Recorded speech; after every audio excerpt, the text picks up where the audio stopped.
Bell और L दोनों equal partners थे। उन्होंने डिसाइड किया कि वो अपनी फर्म को डिसॉल्व कर देंगे ऑन 31 मार्च 2024, जिस दिन उनकी बैलेंस शीट कुछ इस तरह से थी। लायबिलिटीज साइड में आपको कैपिटल्स दे रखी हैं बेल और येल की 50,000 और 40,000, टोटल कैपिटल है 90,000। जनरल रिजर्व दे रखा है ₹8,000। लोन बाय बेल दे रखा है ₹3,000। क्रेडिटर्स दे रखे हैं ₹14,000। एसेट साइड में बिल्डिंग है 45,000, मशीनरी है 15,000, फर्नीचर है 12,000, डेटर्स है 8,000, स्टॉक है 24,000, बैंक बैलेंस है 11,000, टोटल है 1,15,000। अब जब फर्म इनकी डिसॉल्व हो गई तो जो उनकी एसेट्स हैं वो कुछ इस तरह से रियलाइज्ड हुई, यानी उनसे कुछ इस तरह से पैसा मिला। स्टॉक से मिला ₹22,000, डेटर से मिला ₹7,500, मशीनरी से मिला 16,000, बिल्डिंग से मिला 35,000 और जो फर्नीचर है उसको येल ने टेक ओवर कर लिया फॉर ₹9,000। ठीक है बच्चों, तो 5 एसेट थी, 4 बिक गई और 5वीं एसेट को येल ने टेक ओवर कर लिया। जो बेल था जिसने फर्म को लोन दे रखा था ₹3,000 का, उसने कहा कि मुझे आप ₹2,500 दे दीजिए इन सेटलमेंट ऑफ माई लोन, यानी ₹500 का फर्म को डिस्काउंट मिल गया बेल के लोन सेटल करने में। ठीक है बच्चों, इस बात का ध्यान रखिएगा, ये खास पॉइंट है। फिर आपको बता रखा है कि डिसोल्यूशन एक्सपेंसेस ₹2,500 हुए। ठीक है बच्चों, आपको इतने ही पॉइंट दे रखे हैं क्वेश्चन में और आपसे कहा गया है कि आपको रियलाइजेशन अकाउंट बनाना है, पार्टनर्स कैपिटल अकाउंट बनाने हैं और लोन बाय बेल अकाउंट भी बनाना है और फाइनली आपको बैंक अकाउंट बनाना है। तो आपको ये टोटल 4 अकाउंट बनाने हैं। आइए शुरुआत करते हैं पहले हम रियलाइजेशन अकाउंट से। तो स्टूडेंट्स, आपको सबसे पहले जो है अपने एसेट्स अकाउंट को और लायबिलिटीज अकाउंट को क्लोज करना है। तो एसेट साइड में बैंक को छोड़ के बाकी सारे अकाउंट आप क्लोज कर दीजिए रियलाइजेशन अकाउंट के डेबिट साइड में डाल के। तो यहाँ लिखिए to building, to machinery,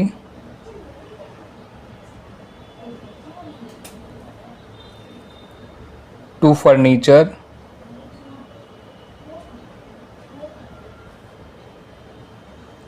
to debtors और टू स्टॉक। ठीक है बच्चों, इनके अमाउंट डाल दीजिए। बिल्डिंग का डालिए 45,000, मशीनरी का डालिए 15,000, फर्नीचर का डालिए 12,000 जो जो इनकी बुक वैल्यूज़ हैं, डेटर का डालिए 8,000, स्टॉक का डालिए 24,000। लायबिलिटी साइड में से आपको केवल और केवल क्रेडिटर अकाउंट को क्लोज करना है रियलाइजेशन अकाउंट में डाल के। कैपिटल के जो बैलेंसेज हैं वो कैपिटल अकाउंट में आ जाएंगे। जनरल रिजर्व जो है वो पार्टनर्स की कैपिटल अकाउंट में ही डिस्ट्रीब्यूट हो जाएगा। लोन बाय बेल अकाउंट अलग से बनाया जाएगा, उसको इसमें डाल के क्लोज नहीं करते हैं। तो केवल क्रेडिटर्स को आपको क्लोज करना है, तो लिखिए बाय क्रेडिटर्स। ठीक है बच्चों, और क्रेडिटर्स का बैलेंस है 14,000। अब आ जाइए अपने नीचे के पॉइंट्स पे। ठीक है बच्चों, तो जो नीचे के पॉइंट्स हैं उनमें आपको बताया गया था कि जो 4 एसेट्स हैं इन 5 में से वो कितने कितने अमाउंट में बेची गई हैं या उनसे कितना अमाउंट रियलाइज्ड हुआ है। तो स्टॉक से मिला है आपको 22,000, डेटर से मिला है आपको ₹7,500, मशीनरी से मिला है आपको ₹16,000 और बिल्डिंग से मिला है आपको ₹35,000।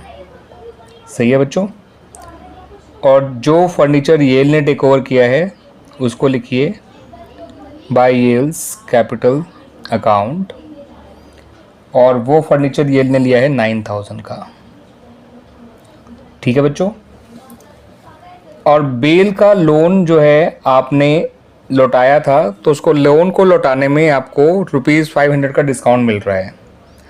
तो पार्टनर का लोन लौटाने में अगर फर्म को कोई डिस्काउंट मिलता है तो वो डिस्काउंट लिखा जाता है रियलाइजेशन अकाउंट में।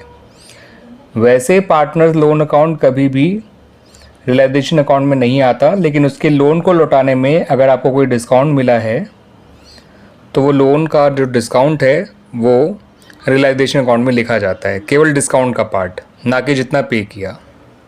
ठीक है बच्चों। फिर आपको डिसोल्यूशन एक्सपेंसेस के बारे में बता रखा था जो पे किए गए ₹2500। ठीक है बच्चों। अब आपको एसेट्स का तो सारी एसेट्स का बता दिया कि 4 जो हैं वो उनसे हमें कैश मिला 4 एसेट से, और 5वीं एसेट को येल ने टेक ओवर कर लिया। लेकिन क्रेडिटर के पेमेंट के बारे में कोई इन्फॉर्मेशन नहीं है। तो हम क्या ये माने कि क्रेडिटर से कुछ भी पैसा नहीं मिला, या ये माने कि क्रेडिटर को पूरा पैसा देना पड़ा? तो हम ये मानेंगे कि क्रेडिटर को पूरा पैसा देना पड़ा। ठीक है बच्चों। तो अगर क्रेडिटर के पेमेंट के बारे में कोई फर्दर इन्फॉर्मेशन नहीं है तो हम यही मानते हैं कि हमें क्रेडिटर को पूरा अमाउंट पे करना पड़ा। ठीक है बच्चों। तो टोटल कैश जो हमारा गया रियलाइजेशन में वो गया 16,500, और जो कैश आया है वो समझ लीजिए 51, 73, 80,500 ये हो गया जो कैश मिला है फर्म को from the sale of assets या amount realise from assets. Clear बच्चों। अब हमें आखिरी में ये चेक करना है कि फर्म को ओवरऑल फ़ायदा हुआ या नुकसान हुआ इस डिसोल्यूशन प्रोसेस में। तो उसके लिए आपको दोनों साइड का टोटल करना है। डेबिट साइड का ये आ रहा है 60, 72, 80, 104, 120, 500। तो डेबिट साइड का टोटल आ रहा है 1,20,500। क्रेडिट साइड का देखते हैं 80,500 और 500 हो गया बच्चों 81,000, और 90 होता है 81,000 और 9 होता है 90,000। 90 प्लस 14 होता है 1,04,000। तो क्रेडिट साइड का टोटल केवल 1,04,000 है। इसका मतलब फर्म को नुकसान हो रहा है ₹16,500 का। तो उस नुकसान को यहाँ लिख देंगे बाय लॉस, और इसको ट्रांसफ़र करेंगे बेल और येल के कैपिटल अकाउंट में। ठीक है बच्चों। आप लोग बेल्स कैपिटल अकाउंट लिखिएगा, येल्स कैपिटल अकाउंट लिखिएगा। 16,500 को 2 लोगों में इक्वली बांट दीजिए। 8250 बेल का आ जाएगा, 8250 येल का आ जाएगा। ठीक है बच्चों। तो ये टोटल लिख दीजिएगा दोनों तरफ 1,20,500। तो इस तरह से हमारा रियलाइजेशन अकाउंट कंप्लीट हो गया। एंड मैं समझ सकता हूँ कि आपको, उम्मीद करता हूँ कि आपको अच्छी तरह से समझ में आ भी गया होगा ये पर्टिकुलर रियलाइजेशन अकाउंट। यहाँ पर इस पॉइंट का खास ध्यान रखना था कि पार्टनर के लोन को लौटाने में जो हमें ₹500 का डिस्काउंट मिला है उसको रियलाइजेशन अकाउंट में लिखना ज़रूर है। ठीक है बच्चों। अब देख लीजिए बच्चों कि पार्टनर्स कैपिटल अकाउंट कैसे बनाए जाएंगे। ठीक है बच्चों। तो शुरुआत करिए ओपनिंग बैलेंसेस ऑफ कैपिटल से। मैं सिर्फ ब्रॉड डाउन लिख रहा हूँ, आप लोग लिखिएगा बाय बैलेंस ब्रॉड डाउन। और बेल का बैलेंस है 50,000, येल का है 40,000। उसके अलावा जो जनरल रिज़र्व है उसको बांट दीजिए बाय जनरल रिज़र्व 4,000 दोनों में आ जाएगा, इक्वली डिस्ट्रीब्यूट कर दीजिएगा। उसके अलावा जो रियलाइजेशन का लॉस आया था वो यहाँ लिख दीजिए बाय टू रियलाइजेशन अकाउंट के नाम से 8250, 8250। ठीक है। और उसके अलावा आपका जो वो है येल ने फर्नीचर टेक ओवर किया है तो यहाँ आएगा डेबिट साइड में रियलाइजेशन अकाउंट के नाम से, और ये है 9,000 केवल येल में लिखिएगा। और कुछ कैपिटल अकाउंट में नहीं आ सकता। ओपनिंग बैलेंसेस लिख दिए, जो बांटने चीज़ थी वो बांटने चीज़ लिख दी। ठीक है।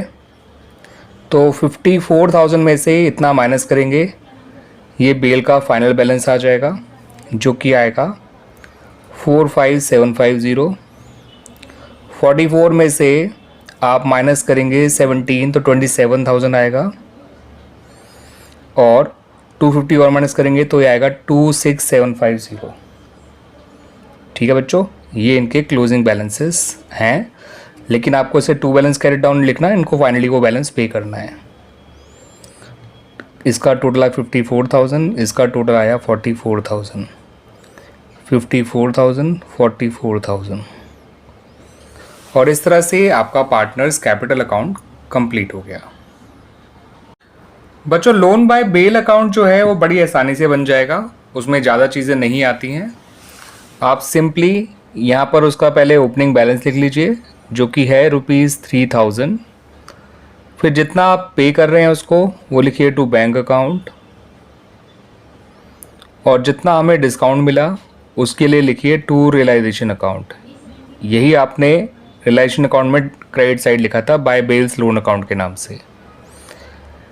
तो बच्चों बेल लोन अकाउंट तो इतना छोटा सा था, देखिए, ठीक है ना बच्चों। Now come to bank account. तो बच्चों जब आप बैंक अकाउंट बनाएंगे तो बैंक का ओपनिंग बैलेंस तो यहाँ लिख लीजिएगा जो कि था ₹11,000। फिर जो रियलाइजेशन से पैसा मिला उसको यहाँ लिख लीजिए, एसेट बेच के जो पैसा आया था। फिर रियलाइजेशन में जो हमें पे करना पड़ा 16,500 वो लिख लीजिए जो क्रेडिटर्स का और उसका था डिसॉल्यूशन एक्सपेंस का। फिर आपको जो बेल के कैपिटल के लिए पे करना पड़ा वो लिख दीजिए, येल के कैपिटल के लिए जो पे करना पड़ा उसको लिख दीजिए, और बेल का जो लोन था या लोन बाय बेल जो आप कह लीजिए वो यहाँ लिख दीजिए। बेल्स कैपिटल के नाम से आएगा बच्चों 45,750, येल कैपिटल के नाम से आएगा 26,750, बेल्स लोन अकाउंट के नाम से आएगा 2,500, है ना बच्चों। अब ये दोनों साइड आपकी मैच होनी चाहिए। ये है 91,500, 45 और 26 होता है 71, इन्हें जोड़ेंगे तो 72,500, 73 और 16 हो गया 89, 89 प्लस 2,500 इज 91,500। तो इस तरह से बच्चों आपका ये बैंक अकाउंट कंप्लीट हो गया। क्लियर बच्चों।